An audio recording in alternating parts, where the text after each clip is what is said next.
അപ്പൊ നമുക്ക് ഇന്നലെ പറഞ്ഞ ബാക്കി കഥ പറയണ്ടേ? ഇന്നലെ ഏതാ പറഞ്ഞേ? 1001 രാവുകളിലെ ധർമ്മിഷ്ഠനായ ഷെയ്ഖിന്റെ ഭാഗം 1 നമ്മൾ ഇന്നലെ പറഞ്ഞത് അല്ലേ? ഇന്ന് അതിന്റെ ഭാഗം 2 പറയാം, പാർട്ട് 2, ആ കഥയുടെ ബാക്കി. നമ്മൾ ഇന്നലെ എവിടെ പറഞ്ഞു നിർത്തിയത്? അതായത് അസല് 200 ദിനാറ് കിട്ടിയിട്ട് കടയിൽ പോയിട്ട് എന്ത് ചെയ്തു? ഇറച്ചിയും റൊട്ടിയൊക്കെ വാങ്ങി തലയിൽ വെച്ച് വരുമ്പോ ഒരു പരുന്ത് വന്ന് അത് റാഞ്ചി കൊണ്ടുപോയി. അസന് ആകെ വിഷമിച്ചിട്ട് ബോധം കെട്ട് താഴെ വീണു. എന്നിട്ട് വളരെ വിഷമത്തോടെ വീട്ടിലേക്ക് വരികയാണ് അല്ലെ? അപ്പൊ വീട്ടിലേക്ക് വരുന്ന സമയത്ത് ഭാര്യ സുബൈദ ഓടി വന്നിട്ട് ചോദിക്കാണ്, എന്താ ഇന്ന് ഇത്ര നേരത്തെ വരുന്നത്, എന്ത് പറ്റി എന്ന് ചോദിക്കുമ്പോ, സുബൈദ നീ കുറച്ച് വെള്ളം എടുത്തിട്ട് വാ, എനിക്ക് ഭയങ്കര ബുദ്ധിമുട്ടായിട്ടാണ് ഉള്ളതെന്ന് പറഞ്ഞു. സുബൈദ ഓടിപ്പോയി വെള്ളം എടുത്തുകൊണ്ട് വന്നിട്ട് പിന്നെ അസനോട് ചോദിക്കണം, അല്ല എന്ത് പറ്റി, എന്താ നിങ്ങൾക്ക് പറ്റിയേ? സാധനം ഒന്നും കയ്യിൽ കാണുന്നില്ലല്ലോ. സാധാരണ സാധനം വാങ്ങിച്ചിട്ട് മക്കൾക്ക് വേണ്ട ഭക്ഷണവും കാര്യങ്ങളൊക്കെ വാങ്ങിച്ചിട്ടാണ് ആര് വരാറ്? അസൻ വരാറ് അല്ലെ? ഇതൊന്നും കാണുന്നില്ല, എന്താ പറ്റിയേ? ഒക്കെ പറയാം, ഞാൻ വെള്ളം കുടിച്ചൊന്ന് പിന്നെ അകത്ത് കയറി ഇരിക്കട്ടെ എന്ന് പറഞ്ഞു. അങ്ങനെ സുബൈദ ഇദ്ദേഹത്തെ പിടിച്ച് അകത്ത് കയറ്റി ഇരുത്തി. എന്നിട്ട് മുഖമൊക്കെ തുടച്ചു കൊടുത്തിട്ട് ചോദിച്ചു, എന്താ പറ്റിയത് നിങ്ങൾക്ക്? സുബൈദ ഞാൻ പറയാം, നീ സാവധാനത്തോടെ ഇത് കേൾക്കണമെന്ന് പറഞ്ഞു. ഓക്കെ. എന്നിട്ട് അസഫ് പറയാണ് സുബൈദയോട്, എന്താ നമ്മുടെ പിന്നെ കടയിൽ എന്നും 2 യുവാക്കൾ വരാറില്ലേ, സാദും സാദിയും അല്ലെ? ആ ഉണ്ട്. അവർക്കൊന്നും പറ്റി? അവർക്കൊന്നും പറ്റിയില്ല. അവര് എനിക്ക് ഇന്ന് കുറച്ച് പണം തന്നു. എത്ര പണം തന്നു? 200 ദിനാർ തന്നു. 200 ദിനാർ നിങ്ങൾക്ക് തന്നു അവര്? അതെന്തിനാ? അതൊക്കെ ഞാൻ പറഞ്ഞു തരാം. എന്നിട്ട് എന്താ ചെയ്തേ? ഞാൻ അതിൽ 20 ദിനാറിന് കടയിൽ പോയിട്ട് ഇറച്ചിയും റൊട്ടിയൊക്കെ വാങ്ങിയ. എന്നിട്ട് അവിടെ നീ ഒന്ന് സാവധാനിക്ക് സുബൈദ, ഞാൻ പറയട്ടെ.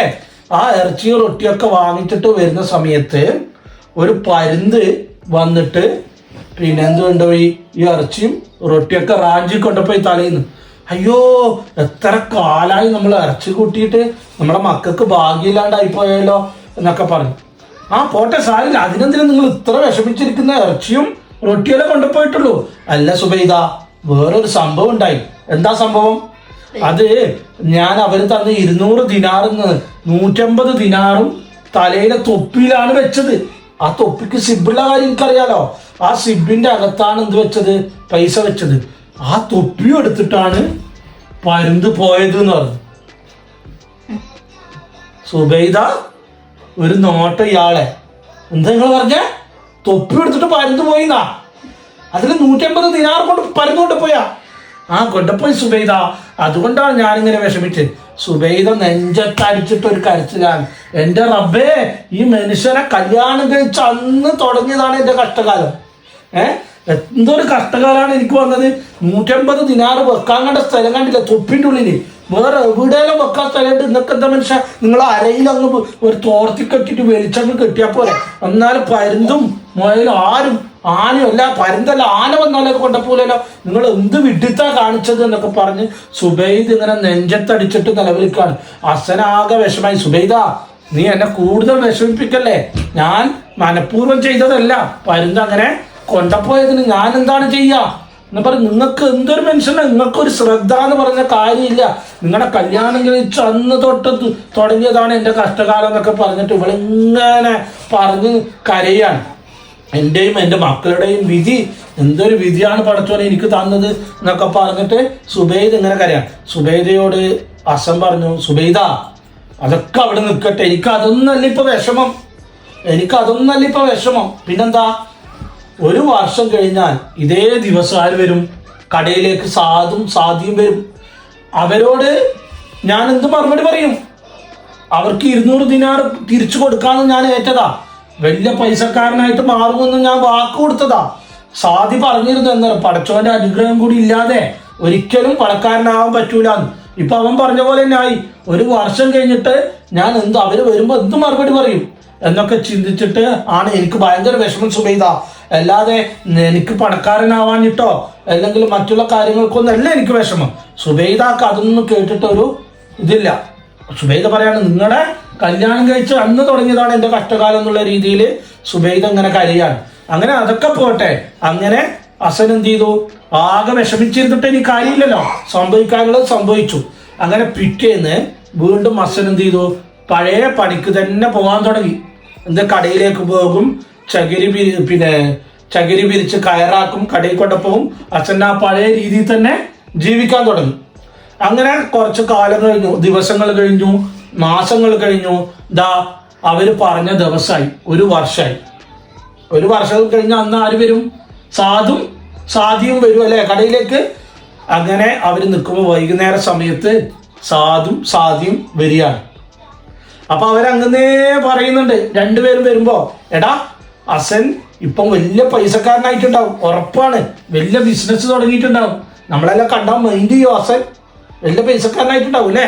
എന്നാലും മറ്റോ പറയണേ, അങ്ങനെ മൈൻഡ് ചെയ്യാണ്ടൊന്നും നോക്കില്ല, അസൻ ഒരു പാവാണ്, നമ്മളെ കണ്ടാൽ മൈൻഡൊക്കെ ചെയ്യും.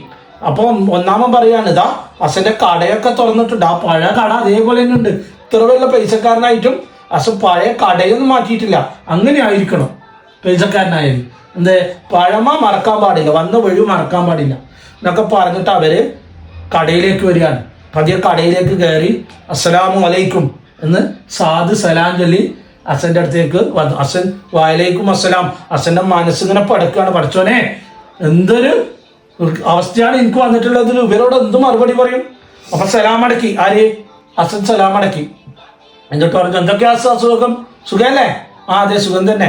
പിന്നെ എന്തുണ്ട്, നമ്മൾ തന്ന പൈസയൊക്കെ ഉഷാറാക്കി ബിസിനസ് ഒക്കെ ചെയ്തില്ലേ, ഇവനെ തോപ്പിക്കണം നമുക്ക് എന്ന് പറഞ്ഞു. എനിക്കൊരു തെറ്റ് പറ്റി. ആര് പറഞ്ഞു? അസൻ പറഞ്ഞു. എന്ത് പറ്റി? തെറ്റ് പറ്റി. എന്താ സംഭവിച്ചേ? അസൻ സാധനെ കെട്ടിപ്പിടിച്ചിട്ട് കരഞ്ഞുകൊണ്ട് പറഞ്ഞു, സാദാ എനിക്ക് നിങ്ങൾ തന്ന 200 ദിനാറിൽ നിന്ന് 180 ദിനാറ് ഞാൻ തൊപ്പിയിൽ ഇട്ടിട്ട് ഇങ്ങനെ നടന്നു പോകുമ്പോൾ ഒരു പരുന്ത് വന്ന് ആ പരുന്ത് മാംസവും അതുപോലെ തന്നെ റൊട്ടിയൊക്കെ എടുത്തുകൊണ്ടപ്പോൾ എന്ന കൂട്ടത്തില് നമ്മുടെ പൈസ 150 ദിനാറും എടുത്തുകൊണ്ടുപോയി, സാധാ ഞാൻ പറയുന്ന സത്യമാണെന്നൊക്കെ പറഞ്ഞ് കെട്ടിപ്പിടിച്ച് കരഞ്ഞു. സാധന ആകെ അത്ഭുതപ്പെട്ട് നിൽക്കാൻ, പഠിച്ചോനെ എന്താ ഇവൻ പറയുന്നത്, 150 ദിനാറ് പരുന്ത് കൊണ്ടുപോയി എന്നാ പറയുന്നത്, ഇതെന്തൊരു അപ്പാട് സാധി പറയാണ്. ഞാൻ അന്നേ പറഞ്ഞിട്ടില്ലേ സാധാ, പടച്ചോന്റെ അനുഗ്രഹം കൂടി ഇല്ലാതെ എന്തായാലും പണക്കാരനാകാൻ വേണ്ടി പറ്റൂലെന്ന്. ഇപ്പൊ ഞാൻ പറഞ്ഞത് സത്യായില്ലേന്ന് പറഞ്ഞു. അപ്പൊ ഒന്നാമനായ സാധന് ആകെ വിഷമായി, കാരണം തോറ്റുപോയില്ലേ. അപ്പാട് എന്ത് പറയാണ് സാധന, ഒന്നാമൻ പറയാണ് വീണ്ടും, ഞാൻ ഇനിയും എനിക്ക് 200 ദിനാർ കൊടുക്കും, വീണ്ടും 200 ദിനാർ കൊടുക്കും, എനിക്ക് നിന്നെ തോപ്പിക്കണം. ഈ പ്രാവശ്യം എന്തായാലും ഇവൻ പണക്കാരനാവും, വീണ്ടും 200 ദിനാർ കൊടുക്കും. അപ്പൊ അസൻ ഇങ്ങനെ മനസ്സിലിങ്ങനെ സന്തോഷം കൊണ്ട് തുള്ളിച്ചോണ്ട് പഠിച്ചോനെ, എനിക്ക് ആദ്യം 200 ദിനാറല്ലേ കിട്ടാൻ പോന്നേ, ഇതിനെ കൊണ്ട് ഉറപ്പാ ഇതൊരു കാക്കക്കും പൂച്ചക്കും പരുന്തിനും ഞാൻ കൊടുക്കൂല, ഇതിനെ കൊണ്ട് ഞാൻ എന്ത് ചെയ്തും ബിസിനസ് ചെയ്തിട്ട് വലിയ പണക്കാരനാവും, കയറ് വ്യവസായം തുടങ്ങിയിട്ട് ഞാൻ നാട്ടിൽ അറിയപ്പെടുന്ന ഭയങ്കര ബിസിനസ്സുകാരനാവും. അപ്പൊ വീണ്ടും സാദി പറഞ്ഞു, സാധാ കൊടുക്കരുത്, നീ വീണ്ടും പരീക്ഷണത്തിന് വെക്കരുത്. ഇല്ല, ഈ പ്രാവശ്യം അസൻ ഉറപ്പായിട്ട് പണക്കാരനാവും. ആവൂല അസ, പിന്നെ ഞാൻ ഉറപ്പായിട്ടാവും. 1 വർഷം കഴിഞ്ഞിട്ട് ഇതേപോലെ ഞങ്ങൾ വീണ്ടും വരും, ഇവനെ തോപ്പിക്കണം, നീ വലിയ പൈസക്കാരനായിട്ട് മാറണം, ഉറപ്പ് ഞാൻ മാറും. അങ്ങനെ വീണ്ടും 200 ദിനാറ് കൊടുത്തു സാദ്. എന്നിട്ട് അസനോട് പറഞ്ഞു, അസ ഇത് കാക്കക്കും പൂച്ചക്കും പരുന്നിലൊന്നും എനിക്ക് കൊടുക്കരുത്, വളരെ സൂക്ഷിച്ചിട്ട് കൈകാര്യം ചെയ്യണം. അടുത്ത വർഷം ഇതേ സമയത്ത് ഞാൻ വരും, നമുക്ക് പൈസക്കാരനാക്കിയിട്ട് ഇവനെ തോപ്പിക്കണം. അങ്ങനെ സലാം പറഞ്ഞ അവര് രണ്ടുപേരും വീണ്ടും പോയി. അസൻ എന്ത് കിട്ടി? 200 ദിനാറ് കിട്ടിയില്ലേ? അസന് ഭയങ്കര സന്തോഷമായി. പഠിച്ചോനെ എന്നെ കൈവിട്ടിട്ടില്ലല്ലോ, പഠിച്ചോനെ എന്നെ കൈവിട്ടിട്ടില്ലല്ലോ, ഇനിയും എനിക്ക് പണക്കാരനാകാൻ പറ്റുന്നതേ ഉള്ളൂ. അങ്ങനെയൊക്കെ ചിന്തിച്ചിട്ട് അസന് എന്ത് ചെയ്തു, ഇനി എന്ത് ചെയ്യാൻ പറ്റില്ല, ഈ തൊപ്പിയിലൊന്നും വെച്ചാൽ പറ്റൂല. ഇത് ഭാര്യയോടും പറയരുത്. ഓൾ അന്ന് എന്തെല്ലാം പറഞ്ഞു തന്നെ അല്ലേ, നിങ്ങളെ കെട്ടിയിട്ടാണ്, നിങ്ങളെ കഷ്ടകാലം തുടങ്ങി കെട്ടിയിട്ടാണ്, അങ്ങനെയായി ഇങ്ങനെയായി എന്നൊക്കെയല്ലേ പറഞ്ഞില്ലേ. അതുകൊണ്ട് ഓളോടും പറയണ്ട ഈ പൈസ കിട്ടിയ എല്ലാം ബിസിനസ്സെല്ലാം തുടങ്ങി ഉഷാറായിട്ടാണ് പറഞ്ഞാൽ മതി. പക്ഷേ എന്ത് വേണ്ട, ഇന്ന് നേരത്തെ കട കൂട്ടവും വേണ്ട, സാധാരണ പോകുന്ന പോലെ വീട്ടിലേക്ക് പോയാൽ മതി. അന്ന് നേരത്തെ ഇറച്ചിയും റൊട്ടിയെല്ലാം വാങ്ങി പോയിട്ടല്ലേ ഇങ്ങനെയല്ല സംഭവിച്ച, സാധാരണ ചെയ്യുന്ന പോലെ ചെയ്താൽ മതി. ഈ പൈസ ഉള്ള കാര്യം ഒരാളോടും അറിയണ്ട എന്നുള്ള രീതിയിൽ അസൻ എന്ത് ചെയ്തെന്നറിയോ, അസന് അരപ്പട്ട കിട്ടും. പണ്ട് അറബികളിലൊക്കെ കിട്ടുന്ന, ഇപ്പോഴത്തെ ഉപ്പാപ്പമാരിലൊക്കെ കിട്ടുന്ന പച്ച അരപ്പട്ടയില്ലേ, വലിയ വീതിയുള്ള, നിങ്ങൾ കണ്ടിട്ടുണ്ടോന്ന് അറിയില്ല, അങ്ങനത്തെ അരപ്പട്ട ഉണ്ട് അസന്. ആ അരപ്പട്ടയിൽ ഇതുണ്ട്, കീശയുണ്ട് സിബിളില്. ആ കീശയിൽ 200 ദിനാറും വെച്ചു. എന്നിട്ട് അതിന്റെ മേലിൽ അസന് ഒരു വലിയ തോർത്തും കൊണ്ടെടുത്തിട്ട് വെരിഞ്ഞു കെട്ടി. എന്നിട്ട് അതിന്റെ മേലെ ജുബ്ബ ഇട്ട്. ഇനി പരുന്തല്ല ആന വന്ന് വലിച്ചാൽ ഇത് കിട്ടൂല. നോക്കാലെ ഇതെങ്ങനെ പരുന്ത് അവിടെ പോവാൻ. അങ്ങനെ ചിന്തിച്ചിട്ട് സാധാരണ പോലെ കടയും പൂട്ടിയിട്ട് അച്ഛൻ വീട്ടിലേക്ക് വന്നു. അന്ന് സാധാരണ ഭക്ഷണം വാങ്ങുന്ന പോലെ വാങ്ങിയിട്ടുള്ളൂ, ഇറച്ചിയും റൊട്ടിയൊന്നും വാങ്ങിച്ചിട്ടില്ല. അങ്ങനെ വീട്ടിലേക്ക് വന്നു. സുബൈദയോട് ഈ അരയില് പൈസ ഉള്ള കാര്യവും ഒന്നും പറഞ്ഞില്ല. ആരോട്? സുബൈദയോട് പറഞ്ഞില്ല. അവള് അറിഞ്ഞാൽ ഇതെന്തല്ലോ പറയല, അന്ന് പറഞ്ഞിട്ടില്ലേ. അതുകൊണ്ട് ഓളോടൊന്നും ഇക്കാര്യം പറഞ്ഞേയില്ല. എന്നിട്ട് അരയിൽ അങ്ങനെ തന്നെ കെട്ടിയിട്ട് അച്ഛൻ രാത്രി അതേപോലെ തന്നെ കിടന്നുറങ്ങാണ് ബെൽറ്റോടെ. ഒരാളോടും പറഞ്ഞില്ല. എന്നിട്ട് ചിന്തിക്കാണ് കിടന്നുറങ്ങുമ്പോൾ, നാളെ ഈ നാട്ടിലെ എൻ്റെ മുതലാളിയെ പോയി കാണണം, എന്നിട്ട് ഈ പൈസ കൊടുത്തിട്ട് വലിയൊരു ബിസിനസ് തുടങ്ങാൻ വേണ്ടി പറയണം. എന്നിട്ട് അടുത്ത കൊല്ലാകുമ്പോഴത്തേക്ക് എന്ത് വേണം? വലിയൊരു പൈസക്കാരനായിട്ട് മാറണം. സാധന്റെ പൈസ 200 ദിനാർ തിരിച്ചു കൊടുക്കണം എന്നൊക്കെ ചിന്തിക്കണം. കുറച്ച് ദൂരെ നാട്ടിലാണ് ആര് ഇയാളുടെ കയറ് മുതലാളി ഉള്ളത്. അപ്പൊ നാളെ യാത്ര ചെയ്ത് പോകണം. പക്ഷെ ഈ പൈസ എടുത്ത് പോക്ക് നടക്കൂല, അപകടമാണ്. ഇത്രയും വലിയ പൈസ ഇല്ലേ. അപ്പൊ യാത്ര ചെയ്ത് പോകുമ്പോൾ നഷ്ടപ്പെടാൻ ചിലപ്പോ കൊള്ളക്കാരോ ഇങ്ങനെ, അന്നൊക്കെ അങ്ങനെയല്ലേ, നടന്നിട്ടല്ലേ പോവുക. ഇന്നത്തെ പോലെ വലിയ കാറോ വണ്ടിയോ ഒന്നും ഇല്ലല്ലോ. അപ്പോ ഇത് അങ്ങനെ പോയാൽ ശരിയാവില്ല. അതുകൊണ്ട് ഈ പൈസ എടുത്തിട്ട് പോക്ക് നടക്കൂല. ഇത് എവിടെങ്ങും വെക്കണം. ഒരാളോട് പറയുകയും ചെയ്തു. അങ്ങനെ രാത്രി പാതിരാക്ക് ഉറങ്ങുന്ന സമയത്ത് അസം വീട്ടിൽ നിന്ന് പതുക്കെ എഴുന്നേറ്റു. സുബൈദയും മക്കളൊക്കെ നല്ല ഉറക്കാണ്. എഴുന്നേറ്റു. ഇത് എവിടെയെങ്കിലും ഒളിപ്പിച്ചു വെക്കണം. അങ്ങനെയുള്ള ചിന്തയിൽ ഈ 200 ദിനാർ എടുത്തിട്ട് അസൻ വീട്ടിലൂടെ ഇങ്ങനെ നടന്നു. വീട്ടിൽ എവിടെയെങ്കിലും ഒളിപ്പിച്ചു വെക്കാന്നുണ്ട്. അങ്ങനെ അച്ഛൻ നടന്ന് അടുക്കളയിലെത്തി. വീട്ടിന്റെ അടുക്കളയിലെത്തിയിട്ട് അടുക്കളയിൽ ഇങ്ങനെ പരതി നോക്കുമ്പോൾ അടുക്കളയിൽ എന്തുണ്ട്? ഒരു പാത്രം കണ്ടു. ആ പാത്രത്തിന്റെ പ്രത്യേകത എന്താണെന്നറിയോ? ആ പാത്രം ഹസന്റെ വീട്ടിൽ കുടിയലിന്റെ അന്ന് കിട്ടതാ. അതായത് ഹൗസ് വാമിങ്ങിന്റെ അന്ന്, വീട് കുടിയേരിക്കലിന്റെ അന്ന് കിട്ടിയ ആരോ ഗിഫ്റ്റ് കൊടുത്ത ഒരു പാത്രമാണ്. നല്ല വിലപിടിപ്പുള്ള പാത്രമാണ്. പക്ഷെ ഒരു വിശേഷ വിഭവം മാത്രം വെക്കാൻ പറ്റുന്ന പാത്രമാണ്. നമ്മൾ അങ്ങനെയില്ലേ, ചില പാത്രങ്ങൾ ചില ഐറ്റങ്ങൾ മാത്രം ഉണ്ടാക്കാൻ വേണ്ടിയിട്ട് വെക്കുന്ന, അങ്ങനെ ഗിഫ്റ്റ് കിട്ടിയ പാത്രമാണ് അത്. ഇതുവരെ അച്ഛൻ്റെ വീട്ടില് ഉപയോഗിച്ചിട്ടില്ല ആ പാത്രം. കാരണം അച്ഛൻ്റെ വീട്ടിൽ ആ വിശേഷ വിഭവം ഇതുവരെ ഉണ്ടാക്കിയിട്ടില്ല. കാരണം എന്താ? അച്ഛൻ പാവപ്പെട്ട ആളാണ്. അതുകൊണ്ട് ആ വിഭവം ഉണ്ടാക്കാൻ പറ്റൂല. അതുകൊണ്ട് അന്ന് കിട്ടിയ ആ പാത്രമില്ലേ, അതേപോലെ തന്നെ എന്ത് ചെയ്യാണ്, അങ്ങനെ വെച്ചിരിക്കുകയാണ്. അത് മാറാല പിടിച്ച് കരി പിടിച്ച് അടുപ്പിന്റെ വശത്ത് അങ്ങനെ തന്നെ നിൽക്കുകയാണ്.